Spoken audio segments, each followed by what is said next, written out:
नमस्कार, vision IAS के news today के इस अंक में आप सभी का स्वागत है। इस अंक में हम आपके लिए लेकर आए हैं यूपीएससी परीक्षा की दृष्टि से महत्वपूर्ण कुछ अहम खबरें। इस अंक के साथ मैं हूं दिव्या तोमर।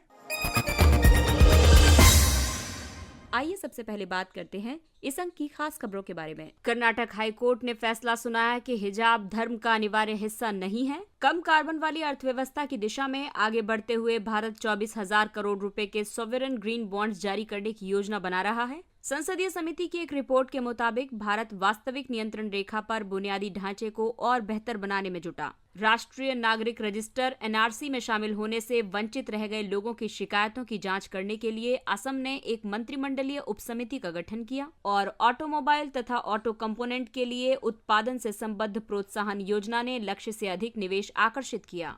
और आइए अब इस अंक की खबरों पर विस्तार से चर्चा करते हैं। सबसे पहली खबर पेपर 2 के टॉपिक धार्मिक स्वतंत्रता से जुड़ी है। कर्नाटक हाईकोर्ट ने ये फैसला सुनाया है कि हिजाब धर्म का अनिवार्य हिस्सा नहीं है। हाईकोर्ट ने ये निर्णय उस याचिका पर दिया है जिसमें स्कूलों और कॉलेजों में कक्षाओं के अंदर यूनिफॉर्म के साथ हिजाब या सिर पर स्कार्फ पहनने के अधिकार की मांग की गई थी। कर्नाटक हाईकोर्ट ने इस पर कहा है कि मुस्लिम महिलाओं द्वारा हिजाब पहनना यानी कि सिर पर स्कार्फ पहनना इस्लाम में अनिवार्य धार्मिक प्रथाओं का हिस्सा नहीं है। इसे संविधान के अनुच्छेद 25 के तहत धार्मिक स्वतंत्रता के अधिकार का संरक्षण प्राप्त नहीं है। स्कूल यूनिफॉर्म का निर्धारण अनुच्छेद 19(1)(a) के तहत वाक और अभिव्यक्ति की स्वतंत्रता के अधिकार का उल्लंघन नहीं करता है। ये अनुच्छेद 21 के तहत निजता के अधिकार का भी उल्लंघन नहीं करता है। शैक्षणिक संस्थानों में हिजाब पहनने पर प्रतिबंध एक ऐसा युक्त प्रतिबंध है जिसकी अनुमति संविधान में भी है। दरअसल अनिवार्य धार्मिक प्रथा या परीक्षण सिद्धांत सुप्रीम कोर्ट द्वारा वर्ष 1954 के शिरूर मठ मामले में प्रस्तुत किया गया था। सुप्रीम कोर्ट ने ये सिद्धांत केवल ऐसी धार्मिक प्रथाओं की रक्षा के लिए विकसित किया है जो धर्म के अनुसार आचरण के लिए आवश्यक और धर्म का अभिन्न हिस्सा है। सुप्रीम कोर्ट ने ये माना कि धर्म शब्द एक धर्म के लिए अभिन्न यानी कि सभी रिवाजों और प्रथाओं को शामिल करेगा। इसमें कौन सी प्रथाएं अनिवार्य हैं और कौन सी गैर अनिवार्य हैं, इसे निर्धारित करने की जिम्मेदारी कोर्ट ने अपने ऊपर ली है। सुप्रीम कोर्ट ने अपने अलग अलग फैसलों में अनिवार्य और गैर अनिवार्य प्रथाओं में अंतर करने का प्रयास किया है। कम कार्बन वाली अर्थव्यवस्था की दिशा में आगे बढ़ते हुए भारत 24,000 करोड़ रुपए के सॉवरेन ग्रीन बॉन्ड्स जारी करने की योजना बना रहा है। भारत का लक्ष्य कम कार्बन वाली अर्थव्यवस्था में तब्दील होना है। इसी दिशा में भारत कम से कम 24,000 करोड़ रुपए या 3.3 अरब अमेरिकी डॉलर के सॉवरेन ग्रीन बॉन्ड्स जारी करने जा रहा है। ग्रीन बॉन्ड्स या हरित बॉन्ड्स वे बॉन्ड्स हैं जो केवल पर्यावरण या जलवायु संबंधी सकारात्मक लाभ प्रदान करने वाली परियोजनाओं के वित्त पोषण के लिए जारी किए जाते हैं। ये बॉन्ड्स कंपनियों, सरकारों और बहुपक्षीय संगठनों द्वारा जारी किए जाते हैं। साथ ही इससे निवेशकों को एक निश्चित आय भी प्राप्त होती है। इन परियोजनाओं में अक्षय ऊर्जा, स्वच्छ परिवहन और ग्रीन बिल्डिंग आदि शामिल हो सकते हैं। विश्व का पहला ग्रीन बॉन्ड वर्ष 2007 में यूरोपीय निवेश बैंक और विश्व बैंक द्वारा जारी किया गया था। ग्रीन बॉन्ड से जलवायु परिवर्तन से संबंधित जोखिमों को कम करने में सहायता मिलती है। जलवायु परिवर्तन से निपटने के लिए कार्बन टैक्स जैसी बदलती नीतियों की वजह से परिसंपत्तियों पर दबाव बढ़ सकता है। ऐसी स्थिति में ग्रीन बॉन्ड्स मददगार सिद्ध हो सकते हैं और इनके द्वारा जलवायु अनुकूल परिसंपत्तियों का वित्त पोषण किया जा सकता है। इसके चलते जुटाई गई राशि के उपयोग और परियोजना प्रबंधन में पारदर्शिता और जवाबदेही बढ़ेगी। इससे सनराइज सेक्टर्स के लिए धन जुटाने में मदद मिलेगी। इस तरह ये भारत के सतत विकास में योगदान देगा। इससे पर्यावरण, सामाजिक और अभिशासन संबंधी आवश्यकताओं और ग्रीन निवेश से संबंधित अनिवार्यताओं को पूरा करने में मदद मिलेगी। ये देश में जलवायु अनुकूलन, खाद्य सुरक्षा, सार्वजनिक स्वास्थ्य, ऊर्जा आपूर्ति आदि में योगदान करेगा। हालांकि ग्रीन बॉन्ड्स के सामने कई चुनौतियां भी मौजूद हैं। ग्रीन बॉन्ड से जुड़ी परियोजनाओं के लिए क्रेडिट रेटिंग का अभाव है और साझा रूप से स्वीकार्य ग्रीन मानकों का अभाव है। भारत में ग्रीन बॉन्ड्स की स्थिति देखें तो वर्ष 2015 में निजी क्षेत्र के यस बैंक ने भारत का पहला ग्रीन इंफ्रास्ट्रक्चर बॉन्ड जारी किया था। इसके माध्यम से 1000 करोड़ रुपए की राशि जुटाई गई थी। वर्ष 2017 में भारतीय प्रतिभूति और विनिमय बोर्ड सेबी ने ग्रीन बॉन्ड के लिए प्रकटीकरण मानदंड या डिस्क्लोजर नॉर्म्स जारी किए थे। इसके तहत जारीकर्ता को ऐसी प्रतिभूतियों को जारी करने संबंधी पर्यावरणीय उद्देश्यों को प्रकट करना अनिवार्य है। वर्ष 2018 में भारतीय स्टेट बैंक ने $650 मिलियन का सर्टिफाइड क्लाइमेट बॉन्ड जारी करके ग्रीन बॉन्ड्स बाजार में कदम रखा था। आर्थिक सर्वेक्षण 2019-20 के मुताबिक भारत में ग्रीन बॉन्ड्स के मामले में वर्ष 2019 की पहली छमाही में $10.3 अरब का लेन देन हुआ था। इससे भारत चीन के बाद दुनिया भर में दूसरा सबसे बड़ा ग्रीन बॉन्ड बाजार बन गया। अगली खबर पेपर 3 के टॉपिक सीमा सुरक्षा से संबंधित है। संसदीय समिति की एक रिपोर्ट के अनुसार भारत वास्तविक नियंत्रण रेखा पर बुनियादी ढांचे को और बेहतर बनाने में जुटा है। गलवान की घटना के बाद भारत चीन सीमा पर बुनियादी ढांचे को बड़े पैमाने पर अपग्रेड कर रहा है। संसदीय समिति द्वारा पेश रिपोर्ट के मुताबिक भारत सरकार ने चीन सीमा पर 32 सड़कों के निर्माण को मंजूरी दी है, जिनमें से 8 पर काम शुरू हो गया है। चीन सीमा पर 32 हेलीपैड का निर्माण किया जा रहा है और उन्हें आधुनिक बनाया जा रहा है। दरअसल सीमा पर बुनियादी ढांचे को विकसित करने की जरूरत इसलिए भी है क्योंकि इससे सैनिकों, बख्तरबंद वाहनों और आर्टिलरीज यानी तोपची सैनिकों की शीघ्र आवाजाही सुनिश्चित होगी। अवैध गतिविधियों जैसे कि गैर कानूनी प्रवास, नकली मुद्रा आदि पर लगाम लगाने में मदद मिलेगी। आंतरिक इलाकों से संपर्क स्थापित करने में मदद मिलेगी। इससे लोगों में सुरक्षा बलों और सरकार के प्रति सकारात्मक धारणा बनेगी और लोग सीमावर्ती क्षेत्रों में रहने के लिए प्रोत्साहित होंगे। इससे सीमा पार से घुसपैठ और सीमा पार उग्रवाद के खतरों को कम करने में मदद मिलेगी और साथ ही पड़ोसी देशों के साथ व्यापार संबंधों में सुधार होगा। इससे पहले भी सीमा पर बुनियादी ढांचे के प्रबंधन के लिए सरकार ने कई उपाय किए हैं, जैसे कि वाइब्रेंट विलेज प्रोग्राम। ये मुख्य रूप से भारत चीन सीमा पर दूरस्थ बस्तियों में सामाजिक और वित्तीय बुनियादी ढांचे में सुधार के लिए घोषित की गई थी। इसके अलावा सीमा अवसंरचना और प्रबंधन एक केंद्रीय क्षेत्र की अम्ब्रेला योजना है। यह योजना सीमा प्रबंधन, पुलिसिंग और सीमाओं की रखवाली में सुधार के लिए संचालित की जा रही है। सीमा क्षेत्र विकास कार्यक्रम व्यापक सीमा प्रबंधन के लिए संचालित किया जा रहा है। इसके अलावा सीमा सड़क संगठन के बजट में वृद्धि भी हुई है। वित्त वर्ष 2021-22 की तुलना में केंद्रीय बजट 2022-23 में सीमा सड़क संगठन के लिए पूंजीगत व्यय में रिकॉर्ड 40% की वृद्धि की गई है। प्रधानमंत्री आवास योजना ग्रामीण में नए बदलाव। इस योजना के तहत किए जा रहे कार्यों में वृद्धि करने के लिए कुछ महत्वपूर्ण उपाय किए जा रहे हैं, जैसे कि मकानों की स्वीकृति और निर्माण कार्य पूरा होने के बीच के अंतराल जैसे विभिन्न मानकों पर इसकी निगरानी की जा रही है। केंद्रीय हिस्से और राज्य के हिस्से को कोषागार से स्टेट नोडल अकाउंट में समय पर जारी करने पर बल दिया जा रहा है। ग्रामीण क्षेत्रों में भूमिहीन लाभार्थियों के लिए भूमि की उपलब्धता सुनिश्चित करने के लिए राज्यों के साथ नियमित संपर्क स्थापित किया जा रहा है। ग्रामीण राजमिस्त्री प्रशिक्षण कार्यक्रम के तहत ग्रामीण राजमिस्त्री को प्रशिक्षण दिया जा रहा है। इससे बड़े पैमाने पर प्रशिक्षित ग्रामीण राजमिस्त्री उपलब्ध होंगे, जिससे गुणवत्तापूर्ण मकानों का तेजी से निर्माण हो सकेगा। इसके अलावा हाल ही में ग्रामीण विकास मंत्रालय ने इस योजना के कार्यान्वयन की कड़ी निगरानी के लिए प्रधानमंत्री आवास योजना ग्रामीण डैशबोर्ड लॉन्च किया है। ये डैशबोर्ड प्रधानमंत्री आवास योजना ग्रामीण एक नजर में के द्वारा इस योजना की संपूर्ण जानकारी प्रदान करता है। इस डैशबोर्ड में शामिल है सिंगल स्क्रीन विजुअलाइजेशन। इससे योजना की संपूर्ण भौतिक और वित्तीय प्रगति की जानकारी प्राप्त हो जाती है। इसके अलावा राज्य स्तरीय रिपोर्ट, जिसमें ब्लॉक स्तर तक की योजना से संबंधित सूचना प्राप्त की जा सकती है। इससे किस्त आदि जारी करने में लगने वाले समय का विश्लेषण उपलब्ध होता है। इस योजना की अब तक की उपलब्धियां देखें तो राज्य या संघ राज्य क्षेत्रों को 2.62 करोड़ यानी कि कुल हिस्से का 88.81% आवास आवंटित करने का लक्ष्य रखा गया है। राज्यों या संघ राज्य क्षेत्रों द्वारा 2.27 करोड़ यानी कि कुल योजना के 76.9% लाभार्थियों के लिए मकान स्वीकृत किए गए हैं और 1.74 करोड़ मकानों का निर्माण पूरा कर लिया गया है। प्रधानमंत्री आवास योजना ग्रामीण वर्ष 2016 में शुरू की गई थी। इस योजना का उद्देश्य बुनियादी सुविधाओं से युक्त 2.95 करोड़ पक्का मकान बनाने के लिए पात्र ग्रामीण परिवारों को सहायता प्रदान करना है। लाभार्थियों का चयन सामाजिक, आर्थिक और जातिगत जनगणना 2011 में उल्लिखित आवास अभाव मानकों के आधार पर किया जाता है। ग्राम सभाओं द्वारा इन मानकों का सत्यापन किया जाता है। लागत को केंद्र और राज्य सरकारों के बीच मैदानी क्षेत्रों में 60:40 के अनुपात में और पूर्वोत्तर तथा हिमालयी राज्यों के लिए 90:10 के अनुपात में साझा किया जाता है।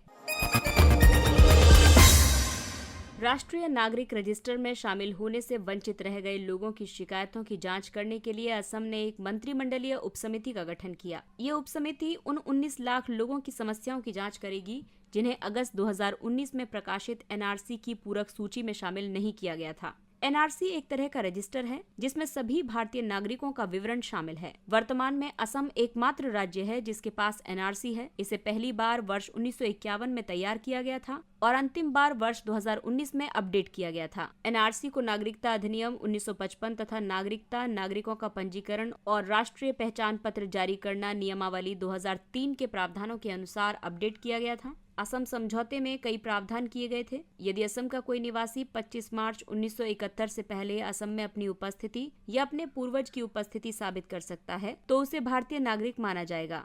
इस तरह से एनआरसी को अपडेट करने की प्रक्रिया वर्ष 2013 में सुप्रीम कोर्ट के आदेश के बाद आरंभ हुई है। एनआरसी में किसी व्यक्ति का नाम शामिल नहीं होने पर तुरंत उसे विदेशी नागरिक घोषित नहीं किया जाता है। ऐसे व्यक्तियों के पास विदेशी विषयक अधिकरण के सामने अपना केस प्रस्तुत करने का विकल्प होता है और यदि कोई व्यक्ति अधिकरण में अपना केस हार जाता है तो वो हाई कोर्ट और सुप्रीम कोर्ट में अपील कर सकता है।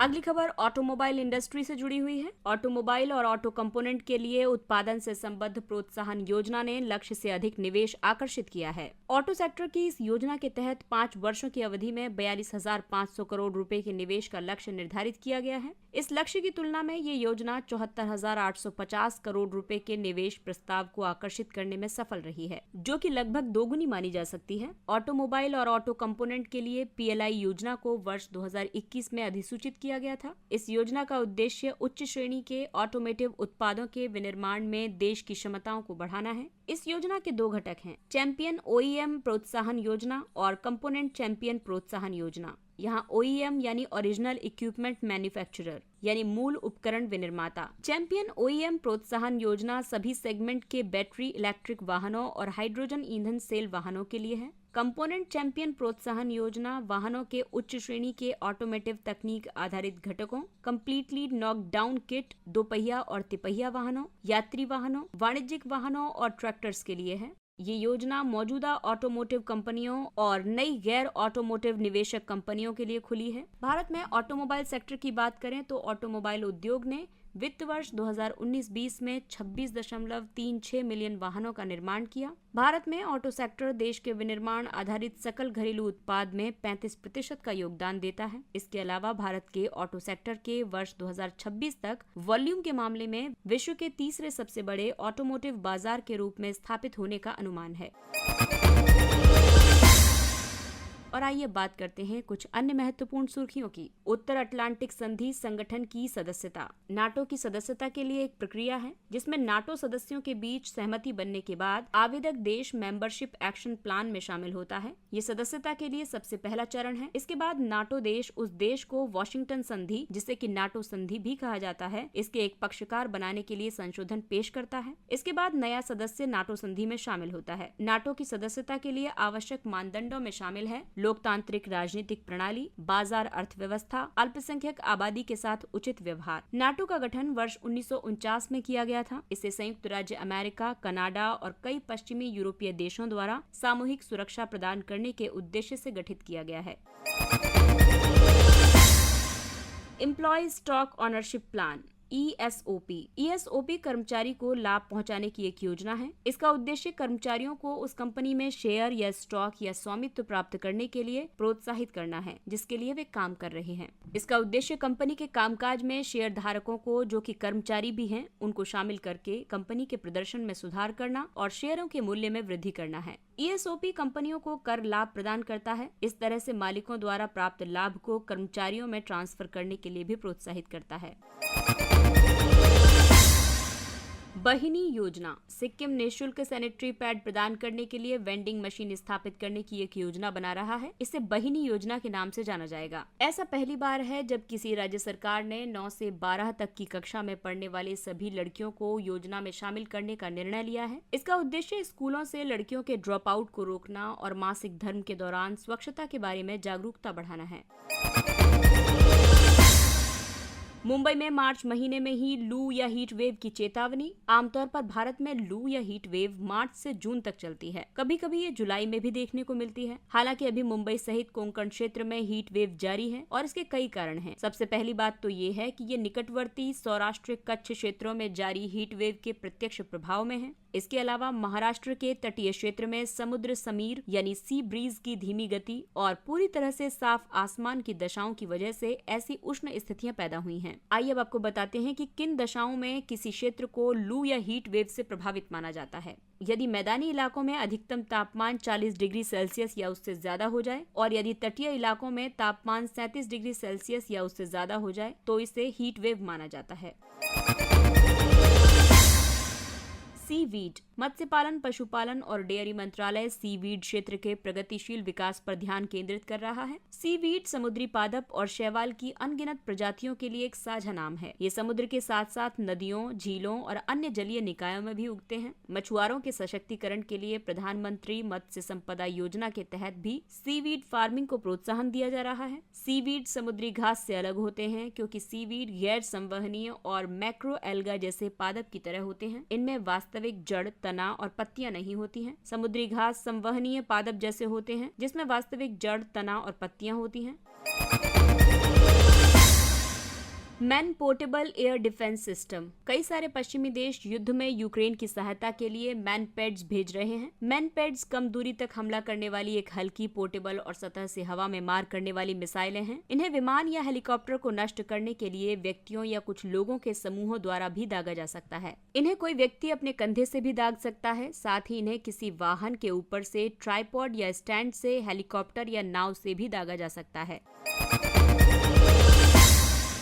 फास्फोरस बम। रूसी सेना द्वारा पूर्वी यूक्रेन के लुगांस्क और डोनेट्स्क क्षेत्र में फास्फोरस बम के हमले किए जा रहे हैं। अंतर्राष्ट्रीय कानून के तहत अत्यधिक आबादी वाले असैन्य क्षेत्रों में सफेद फास्फोरस बम का प्रयोग प्रतिबंधित है। हालांकि खुले स्थानों पर सैनिकों को कवर या सुरक्षा प्रदान करने के लिए इसके प्रयोग की अनुमति है। सफेद फास्फोरस हथियार संयुक्त राष्ट्र द्वारा प्रतिबंधित हथियार है। इसका उपयोग धुएं, रोशनी और युद्ध के दौरान बम को अधिक घातक बनाने के लिए किया जाता है। ये एक पायरोफोरिक यानी कि वायु के संपर्क में आने पर स्वतः प्रज्वलित होने वाला तत्व है। यह अत्यधिक ज्वलनशील होता है जिससे यह अत्यधिक क्षति भी पहुंचा सकता है। इसके साथ ही ये अंक समाप्त होता है। अगले अंक में फिर मुलाकात होगी कुछ अन्य महत्वपूर्ण खबरों के साथ। तब तक अपना ख्याल रखिए, सुरक्षित दूरी बनाए रखिए, मास्क पहनिए, हाथ और चेहरा साफ रखिए और अगर आपको हमारा कंटेंट और खबरें पसंद आ रही हैं तो इसे अन्य लोगों के साथ भी शेयर करें, सब्सक्राइब करें। धन्यवाद। और अब हमें यानी विजन IAS की पूरी टीम को दीजिए इजाजत। नमस्कार।